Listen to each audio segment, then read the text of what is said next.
بسم اللہ الرحمن الرحیم۔ السلام علیکم۔ آپ صلی اللہ علیہ وآلہ وسلم کی عمر 35 سال ہوئی تو مکہ میں زبردست سیلاب آیا۔ قریش نے سیلاب سے محفوظ رہنے کے لیے ایک بند بنا رکھا تھا، مگر یہ سیلاب اس قدر زبردست تھا کہ بند توڑ کر خانہ کعبہ میں داخل ہو گیا۔ پانی کے زبردست ریلے اور پانی کے اندر جمع ہونے کی وجہ سے کعبہ کی دیواروں میں شگاف پڑ گئے۔ اس سے پہلے ایک مرتبہ یہ دیواریں آگ لگ جانے کی وجہ سے کمزور ہو چکی تھیں، اور یہ واقعہ اس طرح ہوا تھا کہ ایک مرتبہ کوئی عورت کعبہ کو دھونی دے رہی تھی کہ اس آگ میں سے ایک چنگاری اڑ کر کعبہ کے پردوں تک پہنچ گئی۔ اس سے پردوں کو آگ لگ گئی اور دیواریں تک جل گئیں۔ اس طرح دیواریں بہت کمزور ہو گئی تھیں۔ یہی وجہ تھی کہ سیلاب نے ان کمزور دیواروں میں شگاف پڑ گئے۔ سیدنا ابراہیم علیہ السلام نے کعبہ کی جو دیواریں اٹھائی تھیں وہ 9 گز اونچی تھیں، ان پر چھت نہیں تھی۔ لوگ کعبے کے لیے نذرانے وغیرہ لاتے تھے۔ یہ نذرانے کپڑے اور خوشبوئیں وغیرہ ہوتی تھیں۔ کعبے کے اندر جو کنواں تھا، یہ سب نذرانے اس کنویں میں ڈال دیے جاتے تھے۔ کنواں اندرونی حصے میں دائیں طرف تھا، اس کو کعبہ کا خزانہ کہا جاتا تھا۔ کعبے کے خزانے کو ایک مرتبہ ایک چور نے چرانے کی کوشش کی، لیکن چور کنویں ہی میں مر گیا۔ اس کے بعد اللہ تعالیٰ نے اس کی حفاظت کے لیے ایک سانپ کو مقرر کر دیا۔ یوں سانپ کنویں کی منڈیر پر بیٹھا رہتا تھا، کسی کو خزانے کے نزدیک نہیں آنے دیتا تھا۔ قریش بھی اس سے خوف زدہ رہتے تھے۔ اب جبکہ کعبہ کی دیواروں میں شگاف پڑ گئے اور نئے سرے سے اس کی تعمیر کا مسئلہ پیش آیا، تو اللہ تعالیٰ نے ایک پرندے کو بھیجا، وہ اس سانپ کو اٹھا لے گیا۔ یہ دیکھ کر قریش کے لوگ بہت خوش ہوئے۔ اب انہوں نے نئے سرے سے کعبے کی تعمیر کا فیصلہ کر لیا اور منصوبہ بنایا کہ بنیادیں مضبوط بنا کر دیواروں کو زیادہ اونچا اٹھایا جائے۔ اس طرح دروازے کو بھی اونچا کر دیا جائے گا تاکہ کعبے میں کوئی داخل نہ ہو، صرف وہی شخص داخل ہو جسے وہ اجازت دے۔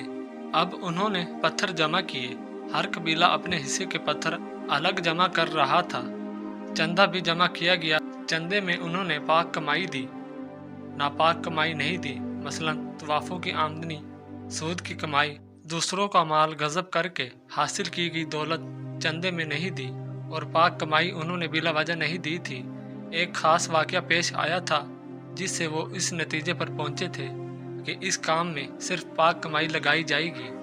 وہ واقعہ یوں تھا، ایک قریبی سردار ابو وہب عمرو بن عابد نے جب یہ کام شروع کرنے کے لیے ایک پتھر اٹھایا تو پتھر اس کے ہاتھ سے نکل کر پھر اسی جگہ پہنچ گیا جہاں سے اسے اٹھایا گیا تھا۔ اس پر قریشی حیران و پریشان ہوئے۔ آخر خود وہب کھڑا ہوا اور بولا، اے گرد و قریش، کعبے کی بنیادوں میں سوائے پاک مال کے کوئی دوسرا مال شامل مت کرنا۔ بیت اللہ کی تعمیر میں کسی بدکار عورت کی کمائی، سود کی کمائی یا زبردستی حاصل کی گئی دولت ہرگز شامل نہ کرنا۔ یہ وہب نبی کریم صلی اللہ علیہ وآلہ وسلم کے والد حضرت عبداللہ کا ماموں تھا اور اپنی قوم میں ایک شریف آدمی تھا۔ جب قریش کے لوگ خانہ کعبہ کی تعمیر کے لیے پتھر ڈھونڈ رہے تھے تو ان کے ساتھ نبی کریم صلی اللہ علیہ وآلہ وسلم بھی پتھر ڈھونڈنے میں شریک تھے۔ آپ پتھر اپنی گردن پر رکھ کر لا رہے تھے۔ تعمیر شروع کرنے سے پہلے قریش کے لوگوں نے خوف محسوس کیا کہ دیواریں گرانے سے کہیں ان پر کوئی مصیبت نازل نہ ہو جائے۔ آخر ایک سردار ولید بن مغیرہ نے کہا، کعبہ کی دیواریں گرانے سے تمہارا ارادہ اصلاح اور مرمت کا ہے یا اس کو خراب کرنے کا؟ تو جواب میں لوگوں نے کہا، ظاہر ہے ہم تو مرمت اور اصلاح چاہتے ہیں۔ یہ سن کر ولید نے کہا، تب پھر سمجھ لو اللہ تعالیٰ اصلاح کرنے والوں کو برباد نہیں کرتا۔ پھر ولید ہی نے دیوار گرانے کے کام کی ابتدا کی، لیکن اس نے بھی صرف ایک حصہ ہی گرایا تاکہ معلوم ہو جائے کہ ان پر کوئی تباہی تو نہیں آتی۔ جب وہ رات خیریت سے گزر گئی تب دوسرے دن سب لوگ اس کے ساتھ شریک ہو گئے اور پوری عمارت گرا دی، یہاں تک کہ اس کی بنیاد تک پہنچ گئے۔